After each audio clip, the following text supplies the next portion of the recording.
Abbiamo 6 voci all'ordine del giorno. Chiedo al segretario appunto di aprire questa seduta con l'appello. Sebastiano Luca, Presente. Massari Eugenio, Invielo Fulvio, Buio Elena, Zanetti Barbara, Meloni Giorgio, certificato mandato di me stamattina, Pacchiera Giuseppe, Che è Giuseppe? Gatto Maria Vittoria, Presente. Bergamini Damiano, Presente. Zanetti Diego, Presente. Franceschini Renzo. Assente per motivi di lavoro che si protraggono oltre le ore 19. Bene, constatato il numero legale, apriamo questa seduta consigliare. Innanzitutto vorrei ringraziare personalmente, per un motivo mio personale, appunto i componenti dell'opposizione per il messaggio che mi hanno dato di cordoglio in un lutto che mi ha colpito personalmente. Vi ringrazio appunto per la vostra testimonianza. Potevo farlo privatamente, ma insomma lo faccio qua pubblicamente in ufficio. Mi ha fatto molto piacere appunto ricevere il vostro messaggio. Un'altra cosa, è giusto in questo consiglio ricordare la figura di una persona che è venuta a mancare, che ha occupato per lungo tempo i banchi appunto del Consiglio Comunale. Ci riferiamo appunto a Fabio Marinoni. Abbiamo tutti appreso con dolore la notizia della sua scomparsa, anche perché noi l'avevamo sempre visto una persona giovane e piena di forza. Io vi leggo appunto, leggerò il nostro messaggio di cordoglio, quello anche del vice sindaco, perché ne rimanga testimonianza in questa sala del Consiglio. Se volete dire anche qualcosa voi. Allora, a nome di tutta la cittadinanza voglio esprimere sentimento di vicinanza alla famiglia per la perdita del caro Fabio. A Fabio ci ha legato un'amicizia che è durata più di 20 anni, l'abbiamo stimato come cittadino, come politico locale, ma soprattutto come persona, altruista, generoso, disponibile principalmente per le altre persone, sempre vicino ai problemi della gente. Non ho mai capito, e non mi interessava farlo, se era di destra, di centro o di sinistra. Sicuramente operava a favore di Lazzese, in modo particolare di Pacengo, e per almeno 4 mandati ha dedicato quasi tutto se stesso per questa causa. Ricordo di lui che in qualsiasi discussione, al momento di tirare le somme, con la sua consueta tenacia usciva dicendo: e per Pacengo cosa facciamo? Al di là di tutto, oggi piangiamo la perdita di un amico che con grande senso civico ha completato il suo percorso e ha raggiunto i suoi obiettivi. Caro Fabio, se la tua aspirazione era di entrare nei cuori della gente, lavorare per il prossimo e per il bene della tua comunità, contribuire alla crescita della tua gente, hai pienamente raggiunto i tuoi obiettivi. A noi lascio un voto, ma anche un messaggio chiaro e indelebile che per onorarti terremo sempre vivo. Grazie Fabio.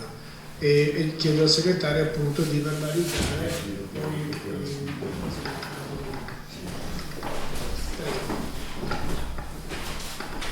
Sì, sempre per ricordare Marinoni, vorrei dare lettura del testo che a nome dell'amministrazione ho letto durante l'onoranza funebre appunto di Fabio. Allora, Fabio, un saluto. Per 5 anni consigliere, per 15 anni assessore, 20 anni di pubblico amministratore. Ha ricoperto importanti ruoli nella gestione della cosa pubblica, con scelte che lasceranno segni tangibili nella nostra comunità, in particolare nella sua Pacengo. Un ricordo di Fabio, di un amministratore che nella sua semplicità del fare quotidiano nei settori assegnatili ha dato il massimo della sua disponibilità per la gente e per il suo territorio, a cui era fortemente legato. Cittadino tra i cittadini, franco e diretto nei rapporti interpersonali, amante della convivialità, espressione di un volontariato civico puro e disinteressato, innamorato della sua Pacengo, per la quale ha contribuito fortemente a dare risultati anche importanti. Uno per tutti, il polo civico. Amministratore sempre presente sul territorio, attento a curare, controllare, sovrintendere anche i più piccoli interventi. Persona attenta alle esigenze dei singoli cittadini, affrontava i problemi personali di ognuno, anche supportandoli nel sbrigo di pratiche. Un grazie a Fabio, a nome dell'amministrazione comunale e della comunità tutta, ad un uomo che ha saputo fare dell'impegno civico l'interesse principale dei suoi giorni, sia durante la vita lavorativa, sia ha smesso il lavoro a tempo pieno da pensionato. Un esempio importante per la nostra e per le giovani generazioni, un esempio di dedizione e passione nell'amministrare, di amore per il suo territorio e per la sua gente. Ecco, mi sembrava giusto ricordare, se è giusto che mettessimo agli atti, se volete aggiungere qualcosa, poi prego. Buonasera, grazie della parola. Non voglio fare alcuna speculazione politica, mi trattengo solo qualche secondo per esprimere il mio personale pensiero nei confronti di Fabio Marinoni. Fabio Marinoni è stato un grande, per quanto mi riguarda, è stato un grande amico, padre di un grande amico, lui stesso lo ha ricordato in campagna elettorale, ricordo quando eravamo a Colà, quando ha fatto rivivere in me il periodo che ho trascorso con suo figlio Alberto durante le medie. I 3 anni delle medie eravamo proprio amici fraterni, io, lui, Giorgio Marconi e Marco Ruffatto. E quindi oltre a questo, da un punto di vista politico e amministrativo, dico che Fabio si è sempre prodigato per il paese, aveva pregi, aveva difetti, secondo me è sbagliato nel momento del dolore dire solo è stato una persona buona. Mi dispiace che si ricordino i defunti solo al momento della morte degli aspetti positivi, ma Fabio veramente si è sempre impegnato per il proprio territorio, per la propria gente. Io ero presente al funerale e dalla presenza della gente che arrivava a Fiumi, la presenza era veramente copiosa, e non si può dire che Fabio abbia operato soltanto per la frazione di Pacengo. La chiesa e il sagrato era pieno di gente che proveniva da Pacengo, ma che proveniva da Colà e anche dalla Zise. Io dico a nome mio, a nome di tutto il nostro gruppo, grazie Fabio. L'ultima cosa, da un punto di vista politico, vorrei ricordare che Fabio mi ha insegnato una grande sensibilità per il sociale, in particolare per i bambini a cui lui teneva molto, e in particolare agli asili. Questo lo devo sottolineare perché proprio l'ho vissuto in prima persona. Basta, grazie. Bene, direi di passare, se non ci sono altre richieste di intervento, all'esame appunto della prima voce: ratifica deliberazione giunta comunale numero 163 del 24/9/2015 avente per oggetto variazione d'urgenza al bilancio di previsione 2015. Espone l'argomento il vice sindaco Alzani. Sì, questa è una ratifica che riguarda una variazione d'urgenza fatta dalla giunta municipale per un'esigenza ben precisa. Si trattava di dover trovare copertura a una maggiore spesa rispetto alle nostre previsioni durante la Fiera del Miele per il service cosiddetto, cioè per le pulizie piuttosto che per la guardiania dei capannoni del miele, perché a seguito della nomina di un responsabile della sicurezza le richieste e le esigenze erano maggiori, pertanto c'era la necessità di rimpinguare il capitolo dell'impegno. L'importo di riferimento è di 7.320 euro che si sono trovati utilizzando evidentemente una variazione, un aumento che ci era consentita perché c'era stata una maggiore registrazione di incassi nei plateatici, e quindi l'urgenza ha fatto sì che la giunta avesse dovuto determinare in quel momento senza poter attendere il Consiglio Comunale.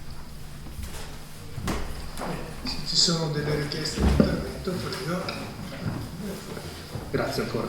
Sì, da un punto di vista tecnico nulla da eccepire, da un punto di vista programmatico abbiamo le nostre osservazioni da apportare. Questa è una delibera di Consiglio Comunale che va entro 60 giorni dall'approvazione di quella di Giunta, va a ratificare quello che è già stato approvato e quindi portando avanti quello che già era stato approvato in fase di delibera di Giunta. Quello che non condividiamo molto sono i tempi. È stata approvata il 24 settembre per la Fiera del Miele che si è tenuta il primo fine settimana di ottobre, e quindi da un punto di vista della programmazione secondo noi non sono stati scelti bene i tempi per una fiera che per la Zise normalmente riveste una grande funzione. Peraltro ho sentito anche delle voci poco consenzienti nei confronti dell'amministrazione che ha organizzato riguardo la Fiera del Miele, ma hanno detto che ci sono state diverse lamentele, soprattutto da parte degli espositori all'interno dei capannoni, in quanto come già l'anno scorso era stato fatto sapere all'amministrazione, chi esponeva all'interno del padiglione del Miele doveva pagare una cifra che poteva essere intorno ai 500 euro, quando all'esterno, tipo Piazza Vittorio Emanuele e Lungolago, c'erano altri 60 banchetti l'anno scorso, ma hanno detto parecchio di più quest'anno. I plateatici costano parecchio meno, e quindi da un punto di vista commerciale gli espositori interni al capannone sono stati penalizzati. Oltretutto mi è stato riferito, io purtroppo per motivi professionali in quel periodo sono sempre occupato, non ho verificato, non ho constatato personalmente, quest'anno ci sono stati meno espositori attinenti all'apicoltura per riempire più il capannone, ma hanno detto che c'erano espositori da altra specie, da altra natura. Ci dispiace personalmente e politicamente per questa manifestazione, per questa fiera, che è sempre stata nel tempo il fiore all'occhiello del nostro paese, richiamando turisti e persone da altrove, anche dai paesi limitrofi, e turisti che soggiornano in paesi limitrofi per arrivare nel nostro paese. Ecco, il nostro augurio è che il futuro possa essere migliore, si possa fare più programmazione anche in tutti i settori, parcheggi, centri raccolta e conferimento rifiuti e quant'altro, oltre che per queste manifestazioni che secondo noi le abbiamo sempre considerate come punto di riferimento e punto cardine per un prolungamento turistico della stagione. Grazie.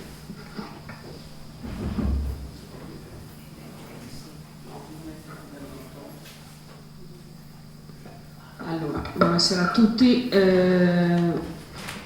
Solo due precisazioni. In realtà di espositori legati al miele ne mancavano solo 2 rispetto agli altri anni, e per una motivazione, almeno questo addotto da loro, legata all'Expo Milano, quindi in realtà gli espositori erano sempre lo stesso numero. Questa è la motivazione che loro ci hanno dato, e posso anche credere, perché comunque l'Expo è stato un polo che ha attirato tantissimo. Il discorso del mercatino in piazza non porta via nulla in realtà il miele, perché nessuno in piazza vende miele e nessun prodotto legato all'apicoltura. Ci sono espositori che hanno lo spazio sia all'interno che all'esterno, grazie dell'avviso. Ci sono espositori che hanno lo spazio sia all'interno che all'esterno, per scelta loro prendono sia qui che là, e a detta loro lavorano più comunque all'interno, quindi io ascolto un po' anche quello che mi dicono loro. Ma quello si chiama rischio di impresa, è una scelta loro, cioè la fiera del miele è quella all'interno. Stiamo lavorando per implementarla sempre di più, soprattutto con l'anno a venire, quindi agganciandola con un evento mondiale. Molto probabilmente abbiamo candidato per Api Mondia alla Zise, quindi settimana prossima sono giù a Roma, se mi danno l'ok faremo quello, quindi quello è il punto d'arrivo, se tutto va bene. Ritengo invece che non sia sbagliata l'idea di portare avanti un mercatino anche all'interno, perché ha un'esigenza comunque del centro storico, che si è sempre lamentato del fatto che il miele è all'esterno del centro e il centro non vive del miele, quindi ha un'esigenza un po' anche del centro storico di avere qualcosa all'interno. Gli apicoltori, devo essere sincera, gli apicoltori non si lamentano più di tanto, si lamentano i commercianti di altro materiale che non è miele, si lamentano i commercianti che sono all'interno là, che non hanno niente a che vedere con il miele, e quindi il problema più di tanto non mi tocca. Nel momento in cui si lamentano, adesso la leggerò, la lettera che hai tu che non ho io, posso leggerla? No, me l'hai fatta vedere così, non l'ho vista, se me la fai leggere. No, ma questo lo vedete voi privatamente, non vado anch'io da replicare, prego. Ripeto, io non l'ho vissuta personalmente, mi dispiace sentir parlare male della fiera che, ripeto, con ogni sforzo si era cercato di qualificare e riqualificare sempre di più ogni anno. Il fatto dei banchetti in piazza Vittorio Emanuele sul lungolago, nulla da eccepire, se non la contemporaneità dell'evento. Si potevano fare la settimana precedente o la settimana successiva, non credo sia quello lì il problema. Il problema qual è? Quello dell'esigenza di chi espone i prodotti all'interno del capannone sostanzialmente, il quale oltre a pagare di più ha anche un minor appeal, perché il lungolago e la piazza già di per sé, se c'è bello, favoriscono l'afflusso del pubblico. Tutto qui, niente di più. Ecco, per quanto riguarda le lamentele, io qua ho un'email di Agri Piemonte, quindi questo non credo produca altro se non miele, non credo produca salamelle o altri prodotti o prodotti di altro genere. Grazie. Premesso, allora io sono la persona che quando sindaco nei precedenti 2 mandati ha fatto sì che la fiera biennale del miele diventasse a cadenza annuale, per cui penso di aver cercato in tutti i modi di far avanzare questa manifestazione, perché negli anni 90 era, se vi ricordate, si chiamava la Biennale del Miele, e il biennale perché aveva una cadenza ogni 2 anni, e quello che guadagnavi un anno lo riperdevi ed era un passetto in avanti e uno indietro. L'ho portato annuale credendo fortemente. Con l'assessore Bertoldi a Milcheren avevamo cercato di diventare sede di Apimundia, lo stesso tentativo lo stiamo facendo adesso con l'assessore Buio, che come ha già detto andrà a Roma per cercare che l'Azzi diventi per un anno, per quell'evento, la capitale mondiale del miele. Questo come al di là della polemica. Prima cosa, la scelta di avere un mercatino sul lungolago è una scelta amministrativa che uno può condividere, l'hai detto anche tu adesso, cioè mi piace, ma si può discutere, è giusto o non è giusto, ma è una scelta amministrativa. Quelli che si lamentano, che fra l'altro è sempre quello che l'anno scorso ha fatto una raccolta di firme, devono spiegare per quale motivo ogni anno viene alla Zese, e siccome lui è il sostenitore di Piacenza, che vada a Piacenza. Fra l'altro io dico una cosa, noi abbiamo le porte aperte per tutti, è una manifestazione che alla Zese, e voi lo sapete bene, comporta un forte esborso di denaro, cioè non è che al termine della manifestazione noi abbiamo guadagnato tot. Se va benissimo noi perdiamo, adesso azzarderei una cifra, perdiamo 40-50 mila euro, azzarderei una cifra, per cui è una manifestazione che noi facciamo, per così dire, per promuovere il miele, per fedeltà ad un nostro biglietto da visita, perché crediamo nella manifestazione, però poi diciamo le critiche o sono costruttive,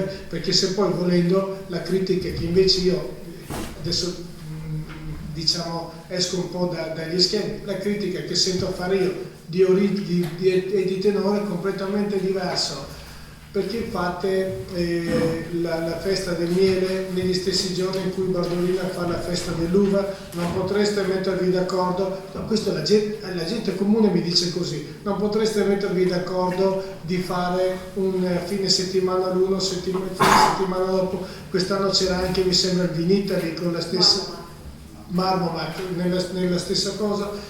È chiaro, siccome è una data, così rispondo anche pubblicamente, è una data che è fortemente diventata interessante perché in Germania si festeggia l'unificazione della Germania, la Zisa non può spostare la sua data, Bardolino non può spostare la sua data, per cui probabilmente l'anno prossimo spero che discutiamo ancora della stessa cosa. Per cui, come dire, divergenze di opinioni ce ne sono tante, ma insomma noi andiamo avanti convinti di fare cosa buona e giusta. Basta. Prego. Sì, ecco, le osservazioni quindi da parte nostra sono due, una sui tempi di programmazione per questa manifestazione che mi pare di capire che mi fa anche piacere che anche voi, alla quale anche voi teniate. La seconda non era una polemica, era una constatazione da parte nostra che, ovviamente personale, che i mercatini esterni, che l'esposizione esterna forse sarebbe più razionale spostarla o prima o dopo, insomma, ecco, tutto lì. Niente da eccepire. Per quanto riguarda la nostra esperienza riguardo la data, mi sembra che qualche anno sia stata fatta non in contemporanea con la festa del vino di Bardolino e non avesse avuto il riscontro che invece si tiene di solito facendola in contemporanea. Perfettamente, ma difatti siamo a livello di opinioni, cioè non è se avessimo tutti la stessa formula. Sì. Bene, se siete d'accordo direi di passare alla votazione. Quanti sono favorevoli? Contrari? Contrari 2, astenuti nessuno. Votiamo per l'immediata esecutività. Quanti sono favorevoli? Contrari? 2, astenuti nessuno. Allora, la seconda voce riguarda variazione al bilancio di previsione 2015 e pluriennale 2015-2017, approvazione. Espone l'argomento sempre il vice sindaco Azzarri. La variazione che sottoponiamo alla valutazione del Consiglio questa sera prende le mosse da una esigenza precisa, l'esigenza cioè di implementare la disponibilità economica e integrarla per il completamento dell'intervento della casa di riposo. Allora, la casa di riposo, la direzione lavori della casa di riposo ci richiede una implementazione di finanziamento pari a 120.000 euro. Questa implementazione è possibile grazie al fatto che si sono già introitati ad oggi 151.965 euro in più delle previsioni di oneri delle concessioni edilizie, per cui con quel nuovo introito andiamo a finanziare, come dicevo, i 120.000 richiesti dalla direzione lavori della casa di riposo e finanziamo ulteriori interventi per 31.000 euro messi a disposizione per interventi in conto capitale, appunto finanziati dagli oneri. Ci sono poi tutta un'altra serie di piccole e medie variazioni che sono di assestamento e ricollocamento tra i diversi capitoli. Do un po' lettura di quelle più significative. Abbiamo una maggiore entrata di 13.500 euro per trasferimento non previsto al momento della stesura del bilancio da parte del cosiddetto fondo di solidarietà e ulteriori 57.245 di accertamenti per Rimo Agricola e immobili, cosiddetti immobili merce, che la legislazione durante l'anno ha modificato, per cui ci troviamo a disposizione. Un'ulteriore maggiore entrata abbiamo, però questa si compensa con l'intervento in spesa di 4.930 euro per trasferimenti dalla Regione Veneto per l'assistenza domiciliare integrata. Abbiamo una maggiore entrata per effetto del recupero di evasione della COSAP di ben 37.264 euro, già ad oggi accertati.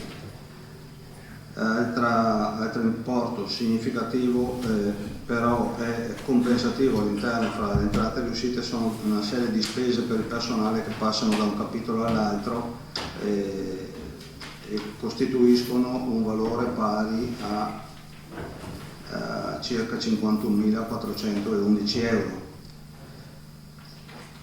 Abbiamo poi la maggiore entrata, quella principale di cui parlavo prima, che è quella delle concessioni urbanistiche ed edilizie, che è di 151.000.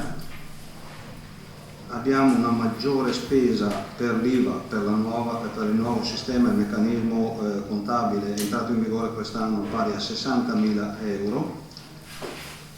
Una maggiore spesa e minore spesa del personale di 6.900 più 1.900 che collimano con una minore ulteriore spesa di 93.000 del personale.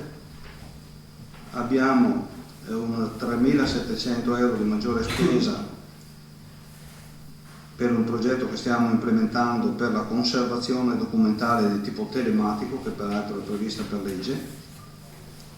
Abbiamo una maggiore spesa di 1.900.000 per il contributo all'istituto comprensivo, 1.900 scusate, per l'istituto comprensivo, nonché 1.500 per i libri di testi delle scuole. Abbiamo una maggiore spesa di 22.100 per mense e trasporti scolastici. Abbiamo messo a bilancio, vista la disponibilità, i primi 51.000 euro, 50.000 per l'esattezza, per il lago di Garda Veneto, che era l'impegno che nel precedente anno si era preso con appunto questo consorzio per la programmazione e la pubblicizzazione del lago di Garda, oltre a 1.700 euro per le spese per la gestione dello IAT. Abbiamo poi una maggiore spesa prevista per la manutenzione delle strade e dello sgombero neve di 31.000 euro, una minore spesa di 3.000 euro per la protezione civile perché nessuno ha fatto richiesta di contribuzione, un minore introito di 8.000 euro per il piano BOE che non è stato attivato. Abbiamo una maggiore spesa di 8.057 euro che sono l'insieme di impegni per l'abbattimento delle barriere architettoniche, per l'associazione AMO di cui discuteremo più avanti nel Consiglio, così per la nostra casa. Queste in sostanza sono le maggiori entrate e le minori e o maggiori spese che con questa delibera andiamo a proporre per l'approvazione del Consiglio Comunale. Non è la delibera di assestamento generale che andremo a presentare prima della fine del mese. Bene, se ci sono delle richieste di intervento, prego. Grazie. Una richiesta, due cose. Una è una richiesta. Ho notato che c'è un aumento previsionale di circa 100.000 euro rispetto sul canone COSAP rispetto al previsto, dei quali ha citato 37.000 sono i canoni non pagati negli anni precedenti dai vari fruitori del plateatico. Chiedo gli altri circa 70.000, 60.000 da dove provengono e perché sballa così tanto quest'anno rispetto agli anni precedenti l'introito a COSAP. Primo aspetto. Il secondo aspetto e ultimo riguarda la casa di riposo. È un augurio nostro che con questi forse ultimi 120.000 si possa arrivare alla fine. Avevate promesso che lo stabile sarebbe stato riconsegnato ancora a Natale 2014, purtroppo non è stato così. Sì, quando avete fatto la serata in dogana, se volete è tutto registrato, e comunque non è una polemica, è un augurio che questo servizio possa riprendere al più presto e quindi questo stabile possa essere ultimato in tempi congrui. In questo caso faccio una domanda, chiedo l'ammontare totale all'incirca delle spese sostenute fino ad oggi, compresi questi 120.000, per arrivare dove siamo arrivati con la casa di riposo. Grazie. Allora, parto subito la casa di riposo è un progetto che noi abbiamo ereditato e fra le altre cose l'abbiamo ereditato molto malconcio in quanto la ditta era questo vabbè, la ditta aveva abbandonato il cantiere e da un anno non c'era un fermo lavori, per cui con problemi per quanto riguarda anche dal punto di vista dell'impatto, era una zona estremamente degradata. Abbiamo risolto consensualmente il contratto con la ditta, nel senso ti vengono dei soldi, hai fatto dei lavori, abbandona il campo, liberaci dalla tua presenza perché nel frattempo la ditta era fallita o quant'altro. Abbiamo risolto il contratto e siamo ripartiti con una nuova gara. Per quello che dico, essendo che noi ci siamo insediati nel giugno del 2013, difficilmente trovo però plausibile il fatto che bisognava risolvere il problema con la ditta, bisognava liquidarli e bisognava azzerare per ripartire da zero. E se poi facciamo un incontro in dogana probabilmente bisognava ripartire con un nuovo incarico. Abbiamo fatto una gara d'appalto e i lavori sono proseguiti celermente fino a mi sembra a giugno di quest'anno. Giugno è fallita una delle due ditte che aveva preso l'incarico, ma nonostante questo è stata per così dire riassegnata l'intera opera alla stessa ditta e noi ormai siamo addirittura d'arrivo, aspettiamo a dirlo, ma noi siamo estremamente fiduciosi che entro fine dell'anno 2015, per quello che tengo a sottolineare, noi abbiamo la nostra casa di riposo funzionante, che poi ci saranno dei problemi per quanto riguarda l'arredo però è uno stabile perfettamente a nostra disposizione. Questo comporta anche perché in base anche a questa data noi siamo, la data per noi diventa importante perché noi siamo estremamente ottimisti sul fatto che poi andremo a prenderci un contributo di 500.000 euro che senza il quale insomma l'impegno sarebbe estremamente oneroso per il nostro comune. Perché dico la regione ci deve dare un contributo di 500.000 euro, ce l'ha promesso ma ce lo deve dare, perché alla fine la gestione della casa di riposo entra in un meccanismo regionale in cui assegna i posti, assegna le quote e mi sembra giusto che la regione partecipi come si è impegnata per appunto contribuire alle spese di realizzazione. Per cui la casa di riposo e poi se vogliamo, aggiungo questo, noi in un anno il patto di stabilità ci impone di spendere per il 2015 ci impone di spendere 1 milione di euro. Ecco, quel milione di euro lì, tanto per farvi capire l'importanza dell'opera, è stato quasi completamente destinato alla casa di riposo per eliminare un cantiere aperto, per eliminare un'opera lasciata a metà, per eliminare appunto una fonte di disagio nei confronti degli anziani di Lazise. Se capiamo che 1 milione ci consente di spendere, speriamo che per il 2016 non ci sia più il patto di stabilità e che possiamo spendere liberamente le nostre risorse, ma se pensiamo che nel 2015 avevamo 1 milione disponibile di spesa per il patto di stabilità e 1 milione è costata la casa di riposo, con questi soldi arrivano 1.120.000, capiamo che importanza ha avuto dal punto di vista strategico. Poi l'altro Allora, precisazioni tecniche rispetto alla cosa che peraltro avevo già annunciato nella enunciazione precedente. Il valore iniziale che era stato previsto come introito per la cosa era di 425.000 euro. Attualmente con le modifiche che proponiamo andiamo a 469.584 euro. La differenza è data da un'azione capillare di recupero di evasione che gli uffici hanno portato avanti nell'anno scorso e che si concretizza sostanzialmente in quest'anno. Quindi è anche un plauso all'ufficio che ha operato in questo senso e ancora una volta la dimostrazione che se si opera si riesce a recuperare del denaro, che è sempre utile.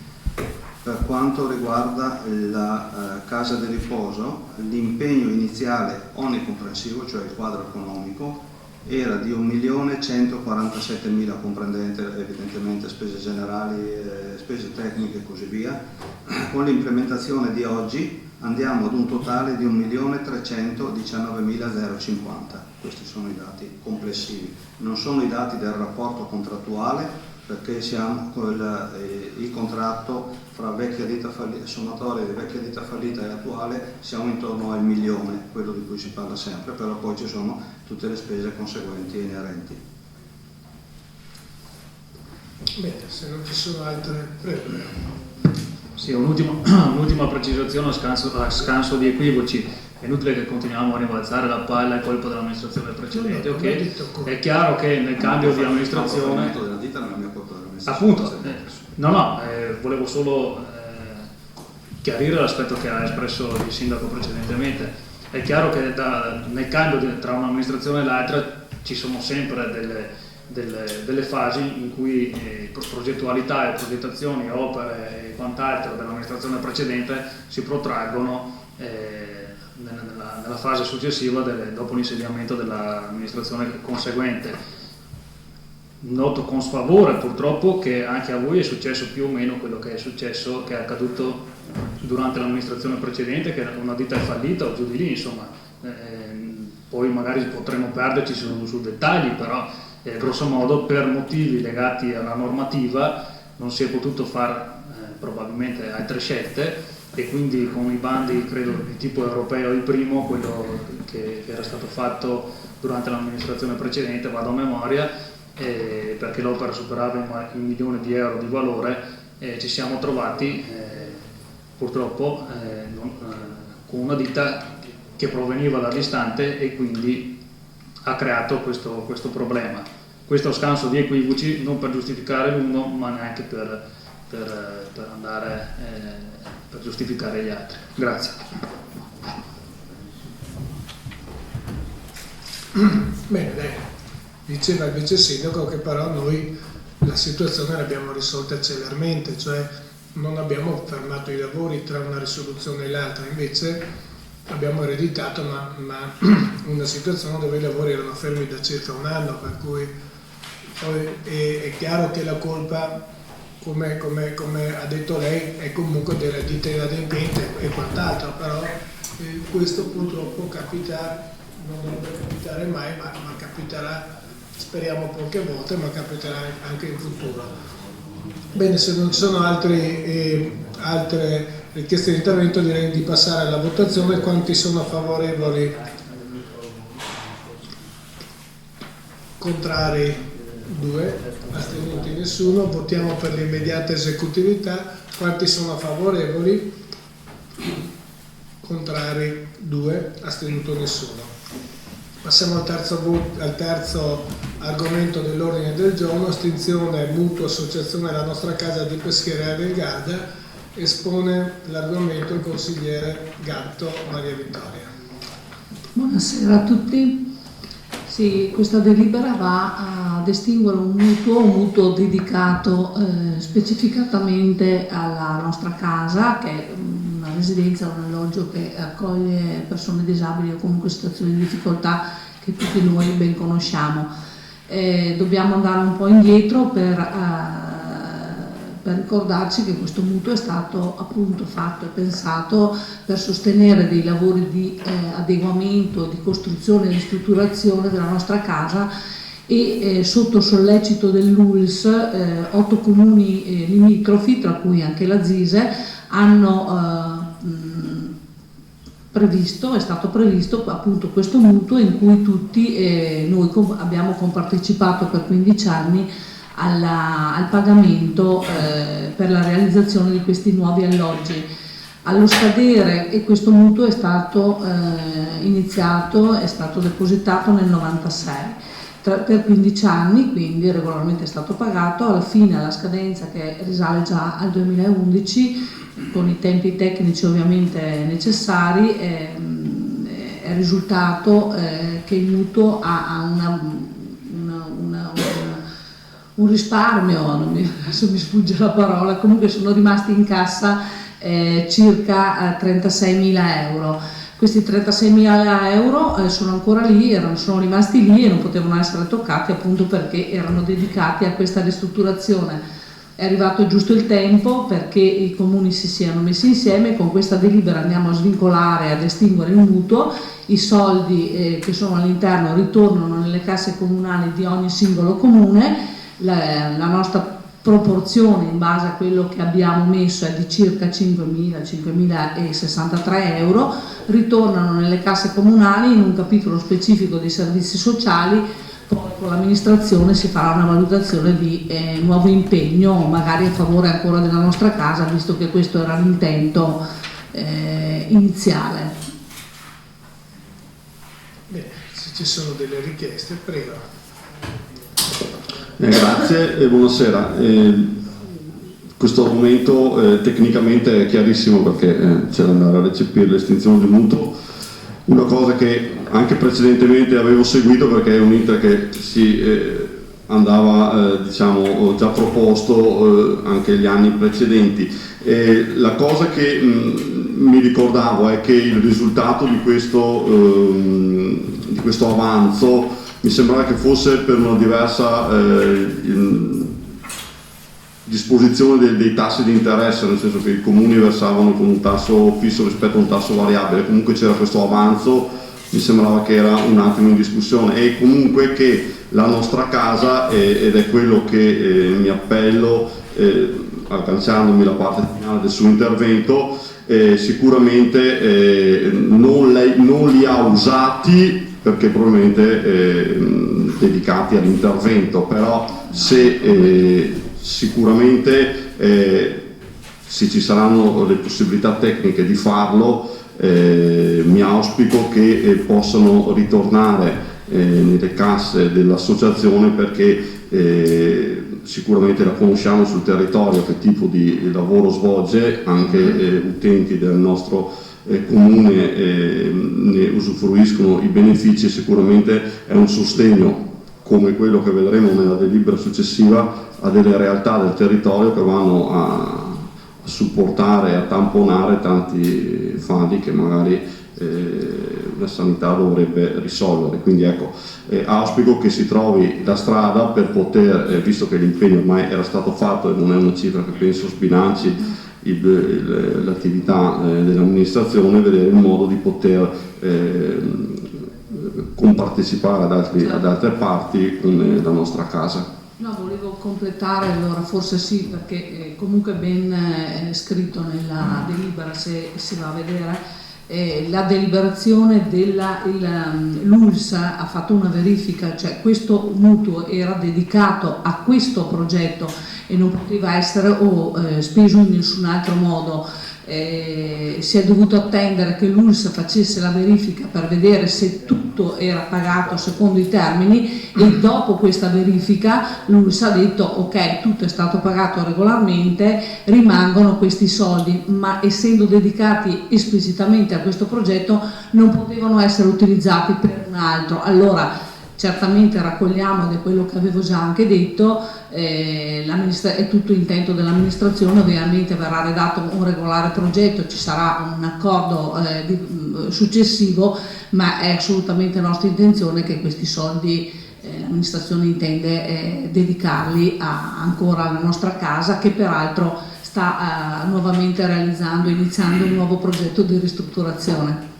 Sì, ecco, a conclusione, siccome qua abbiamo anche il pubblico, è un fatto positivo questo, cioè Don Bruno, di cui noi tutti abbiamo una grandissima ammirazione, è partito 20 anni, 30 anni fa con un progetto, e quel progetto prevedeva appunto di creare questo centro che noi e le persone che hanno bisogno portiamo in palmo di mano. Siamo arrivati alla fine di un percorso che il mutuo, diciamo, che si sono assunti i sindaci è stato pienamente soddisfacente, nel senso si sono realizzati tutti gli obiettivi prefissati da quel mutuo. L'unico dubbio che c'era era se si poteva, continuando ad andare avanti, eventualmente finanziare degli altri progetti. Non si poteva fare, e comunque abbiamo avuto, diciamo, un esubero, nel senso abbiamo avuto un ritorno perché non si poteva finanziare altri progetti. Rimane il fatto che qualora ci siano nuovi progetti o nuove possibilità c'è tutta la disponibilità per partecipare a progetti di questo tipo, per cui io vedrei veramente il bicchiere, comunque la parte piena del bicchiere, che un obiettivo, quando si è partiti 20 anni fa o quant'altro per un progetto, il sindaci è stato quel progetto, è stato comunque quell'obiettivo, è stato pienamente raggiunto, e eventualmente l'auspicio è di partire con altri obiettivi, di partire con tante sinergie dei sindaci, appunto per andare a realizzare qualcosa di altrettanto buono nel territorio. Se non ci sono altri interventi.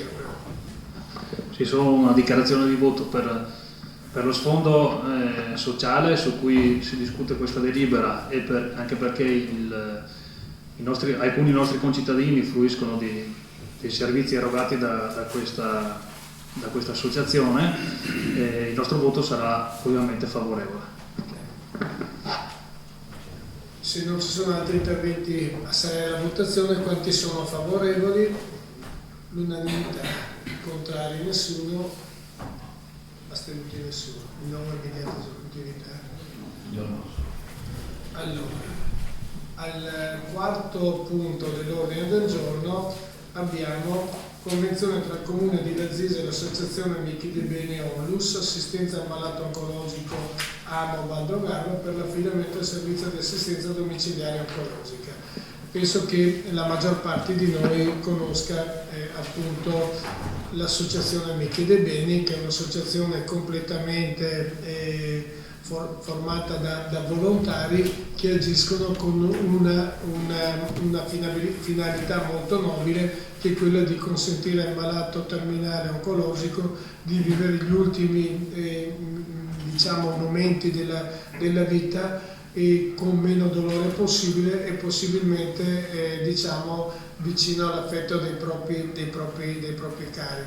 È un'associazione che non ha fondi, che non ha diciamo specifiche possibilità di finanziamento, se non quello che viene esclusivamente dalle donazioni della gente, e le donazioni in gran parte avvengono appunto da parte delle persone che hanno, dei familiari delle persone che hanno beneficiato di questo servizio. Proprio per dare anche un senso di riconoscimento da parte delle amministrazioni e dare un senso di stabilità, abbiamo deciso di sottoscrivere questa convenzione, come ha già fatto il Comune di Bardolino, come mi sembra abbia già fatto il Comune di Torri, nella quale dice che noi riconosciamo a questa associazione un contributo di 500 euro per ogni persona che viene appunto seguita dall'associazione Amici dei Beni. È ovvio che noi abbiamo fissato un termine, un dato in bilancio che è puramente indicativo, ma nel senso è giusto che capire quanto può incidere. Questa purtroppo è la parte materiale, dicendo, siccome negli anni scorsi abbiamo la testimonianza che vengono seguiti circa 10-12 casi, abbiamo fissato 5.000 euro nel termine appunto di questa convenzione. Diciamo che l'aspetto numerico è quello che forse è il più marginale, l'aspetto invece propositivo, che è quello di riconoscere a questa associazione un contributo, nel senso un aiuto per il riconoscimento del loro operato, che lo dico da medico è estremamente qualificante, estremamente per così dire complesso, e comunque sono bravissimi. Mi sembra insomma un atto di coscienza da parte di questo Consiglio Comunale. Se ci sono degli interventi, prego. Sì, sicuramente questa ancora maggiormente di più della precedente è una volontà, penso che non ci si può togliere nel appoggiare l'attività di queste persone che sono dei volontari, ma per quello che so io sono dei volontari molto specialisti e quindi persone anche professioniste che dedicano il loro tempo per cercare di alleviare questa ultima fase purtroppo dei nostri concittadini, quindi sicuramente la classica battuta, nel senso che è un lavoro che non può essere mai pagato, comunque l'amministrazione può esprimersi con un segno tangibile di presenza e quindi sicuramente soprattutto una lode all'interno da parte nostra del Consiglio sicuramente per l'operato di questa associazione. Bene, grazie. Se non ci sono altri interventi passerei alla votazione. Quanti sono favorevoli? Unanimità, non dobbiamo votare l'immediata esecutività. Allora direi di passare alla voce successiva, osservazioni e proposte di modifica alla proposta di legge numero 23/2015, istituzione dell'ente di governance della sanità regionale veneta denominato Azienda per il governo della sanità e della regione del Veneto, Azienda Zero, disposizione per l'individuazione dei nuovi ambiti territoriali delle aziende USL, approvazione. Allora, questo è un documento congiunto che i sindaci che compongono appunto l'assemblea dei sindaci dell'USL hanno voluto fare a una proposta di legge che viene dalla regione. In sintesi, con questa proposta di legge, sempre nell'ottica del risparmio, ma più che risparmio della razionalizzazione delle spese, si intende dire che i distretti verranno a scomparire, che l'USL verranno unificate, ci saranno non più 22 USL nella regione Veneto, ma diventeranno 7 e se da un punto di vista potrebbe anche essere una cosa condivisibile, dall'altro punto di vista è chiaro che i sindaci hanno in questo momento di forti tagli, gli investimenti sul sociale cominciano a scarseggiare, oppure si privilegia una forma invece che un'altra, si cominciano a creare dei distinguo. Allora i sindaci hanno dei loro dubbi, esprimono appunto delle perplessità, perché la nostra, per esempio, noi sappiamo che è un SL dove si è investito molto sul sociale, si è investito molto sull'assistenza alle fasce deboli. È una USL che per esempio nel corso degli anni ha gestito con raziocinio le proprie risorse e ricordo che un anno fa un articolo sul giornale, l'USL 20 aveva risparmiato nel bilancio di gestione 72 milioni che aveva dato in prestito all'USL 22, la nostra aveva risparmiato 70 milioni che aveva dato come a garanzia prestato a garanzia del mutuo all'USL 20 che invece era sotto di 65 milioni.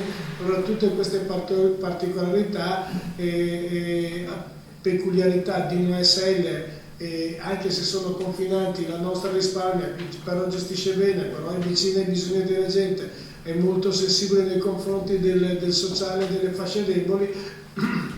La paura che hanno i sindaci e che esprimono attraverso l'approvazione di questo documento è che si azzeri tutto, risparmi, se ci sono stati o non ci sono stati è lo stesso, si unifica tutto quanto, il tipo di risposta che viene dato dall'USL sia diciamo un dato puramente statistico o non a premiare le individualità o le peculiarità e soprattutto le specificità di ogni zona. È un documento che noi chiediamo appunto al Consiglio di approvare e che condividiamo appieno, nel senso che è giusto razionalizzare la spesa, è giusto cercare di diminuire quelle persone che sono a busta paga, ma è giusto anche avanzare attraverso delle certezze, perché noi comunque abbiamo un patrimonio da custodire e da tutelare. Se devi aggiungere qualcosa, prego. Sì, a completamento dell'esposizione del Sindaco vorrei sottolineare che la proposta di legge regionale preoccupa, almeno me, per altri due aspetti fortemente penalizzanti per le gestioni comunali. Uno è l'eccessivo accentramento di potere nella cosiddetta azienda zero, che dovrebbe essere l'azienda a livello regionale, che in pratica dà tutti gli input, gli indirizzi per tutta la regione Veneto, e questo è un problema che potrebbe essere fisiologicamente positivo perché c'è un'unica centrale di riferimento, ma potrebbe essere fortemente negativo anche perché l'accentramento del potere nelle mani di una sola persona nel nome del direttore generale dell'azienda zero evidentemente è un accentramento che risponde a input politici, e non sempre nella sanità e nell'assistenza gli input politici sono conformi e confacenti all'attività di aiuto e di assistenza. Un secondo elemento che penalizza fortemente, questo sì, i comuni, è che in questa proposta di legge la figura del direttore dei servizi sociali viene a sparire. E con questa mossa viene a essere squalificata, dequalificata la conferenza dei sindaci, che come sappiamo tutti ha potere solamente nel sociale e non anche nella questione medica, e i poteri che attualmente sono in capo al settore sociale verranno gestiti dal direttore sanitario. Ora questa, al di là del nome della figura, comporta evidentemente un'estromissione consistente da parte dei comuni nella gestione del sociale della regione, e questo preoccupa i sindaci perché, come dicevo prima, gli input che vengono dall'alto non sono sempre confacenti alle esigenze del particolare o dell'USL o del distretto, che prima era trattato direttamente dai sindaci.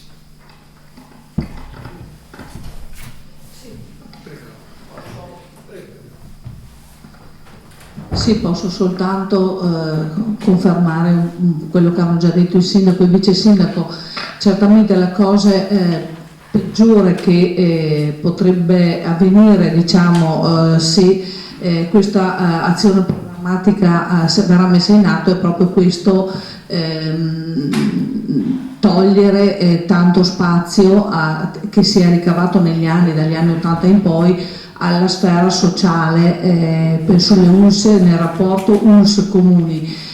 Questa è una cosa veramente che andrebbe a gravare su alcuni comuni come il nostro, o comunque quelli dell'ULSS 22, dove con i patti territoriali o comunque con tutta una serie di azioni e di leggi e di decreti negli anni sono stati fissati degli comportamenti e degli atteggiamenti che sono veramente all'avanguardia sotto l'aspetto sociale, mentre in altri ULSS non ci sono. Questa cosa, che sono servizi che da noi funzionano e sono necessari, verrebbero probabilmente a mancare e ricadrebbero completamente nella gestione dei comuni. È chiaro che questa è una cosa che preoccupa molto, oltre a tutto il resto, quello che hanno già detto loro.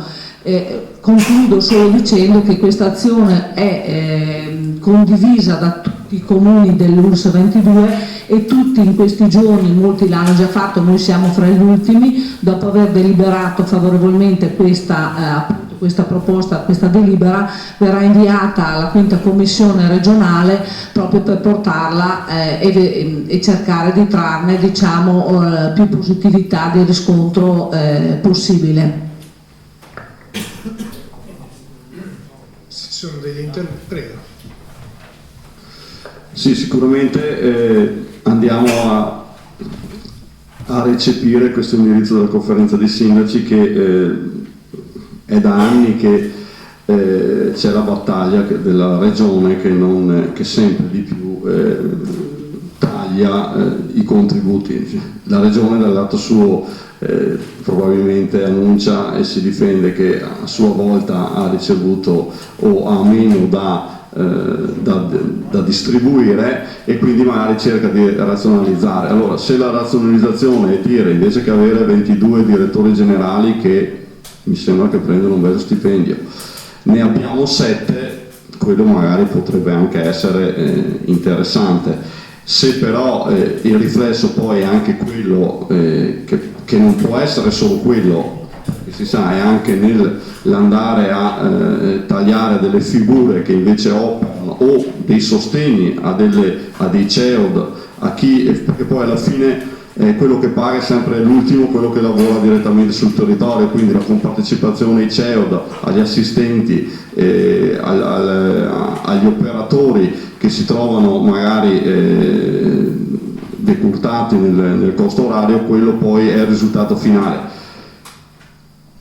Noi fortunatamente la nostra ULSS è riuscita negli anni, ma è da ribadire perché i comuni della nostra ULSS e soprattutto se si guarda nel nostro distretto, perché magari anche con delle possibilità maggiori hanno tamponato, hanno sovvenzionato, si sono presi sulle spalle dei servizi che sono decaduti in altre ULSS perché proprio o il comune ci metteva i soldi o il servizio non si faceva. Quindi il discorso magari della sussidiarietà all'interno almeno della nostra provincia magari sarà comunque da tenere in piedi. Sicuramente la regione vede di omogenizzare il più possibile. Sicuramente la situazione del nostro zona montana non è quella della bassa, però diciamo, io dico, la disabilità è disabilità a Malcesine e a Castagnaro e l'anziano è anziano a Malcesine e a Castagnaro. Sicuramente è la solita coperta corta che tutti cercano di tirare da una parte e dall'altra, ma soprattutto in questo settore non sarebbe da fare, questo è la scuola. E quindi se i sindaci in modo unitario hanno esposto quel documento con quelle puntualizzazioni, io mi auguro che vada a buon fine. Nello stesso tempo che ci sia comunque una volontà di poter mantenere i servizi, ma penso che le amministrazioni a un certo punto non possono continuamente aumentare il gettito per poter tenere in piedi i servizi che se no decadono, quindi veramente siamo con la coperta che ormai è diventata cortissima, non corta. Comunque magari non c'era Damiano, non avendo partecipato espressamente al documento, noi daremo un voto di astensione. Ecco, grazie. Se non ci sono altre richieste di intervento, direi di passare alla votazione. Quanti sono favorevoli? Astenuti 2, contrario nessuno. Votiamo per l'immediata esecutività. Quanti sono favorevoli? Astenuti 2, contrari nessuno. Allora, al sesto argomento abbiamo appunto surroga di un componente della Commissione per le politiche sociali. Allora, questo provvedimento si rende necessario appunto perché dobbiamo sostituire un componente della Commissione per i sociali che si riunisce in maniera sistematica e che secondo me sta producendo un ottimo lavoro. Sì. Purtroppo un componente e probabilmente uno dei più qualificati, senza voler nulla togliere agli altri, è venuto a mancare. Parliamo appunto dell'Anna Maria Teresa, la EGIA, quindi la chiamiamo EGIA, che diciamo quest'estate purtroppo è deceduta per un malore improvviso. È una persona a cui ci legava amicizia, affetto, ma dal punto di vista personale, ma era sempre una persona che comunque aveva nella sua sensibilità una particolare propensione per gli anziani, tanto è vero che faceva parte appunto del direttivo degli anziani e godeva appunto di partecipare, di dare il proprio contributo a questa commissione. È giusto che la ricordiamo, la ringraziamo per tutto quello che ha fatto. È una persona che a me comunque ha sempre ispirato simpatia, vicinanza, condivisione e quant'altro, anche se magari politicamente eravamo su ambiti, forse dico, perché non è questo il problema. Purtroppo bisogna su Rogalla, nel senso e questa delibera appunto serve per rimarcare la qualità del lavoro e del servizio che ha reso alla nostra comunità, e comunque serve anche un po' per andare avanti, per guardare oltre, per continuare a fare delle proposte che possono poi essere benevolmente accolte e portate avanti. Noi proponiamo appunto come componente che viene a surrogare appunto questa perdita è Massimo Buio. Se voi volete intervenire, se no direi di passare alla votazione. Quanti sono favorevoli alla nomina di Massimo Buio? La votazione di solito viene effettuata per membri di maggioranza solo per gli elementi di maggioranza solo da parte. No, in genere facevamo così, mi sembrava che noi nominavamo i nostri, voi i vostri, si votavano tutti per la maggioranza solo qui. Sì, vabbè, ma possiamo decidere come votiamo, come facciamo se Italia. Una delle ultime volte Le altre volte voi proponevate i vostri, noi i nostri, e per alzata, 2 erano i vostri, 3 i nostri, per alzata di mano quanti sono favorevoli. Io direi di fare così, insomma. Possiamo fare anche per bigliettino, l'urna, così. Allora, noi la maggioranza propone di sostituire Delania Maria Teresa con Massimo Buio. Quanti sono d'accordo? Sì, giusto, sì. Oppure se voi proporreste i vostri, sì. Allora, astenuti nessuno. Non partecipiamo, Perfetto, non partecipo alla votazione. Bene. Allora, siamo arrivati alla fine di questo consiglio. Vi ringrazio per appunto abbiamo toccato anche dei temi estremamente pratici e degli altri invece con altre finalità etiche. Vi ringrazio appunto della partecipazione, della collaborazione, e vi rimando al prossimo consiglio annunciando che probabilmente faremo consiglio verso fine mese. Vi saluto e buona serata. Buonasera.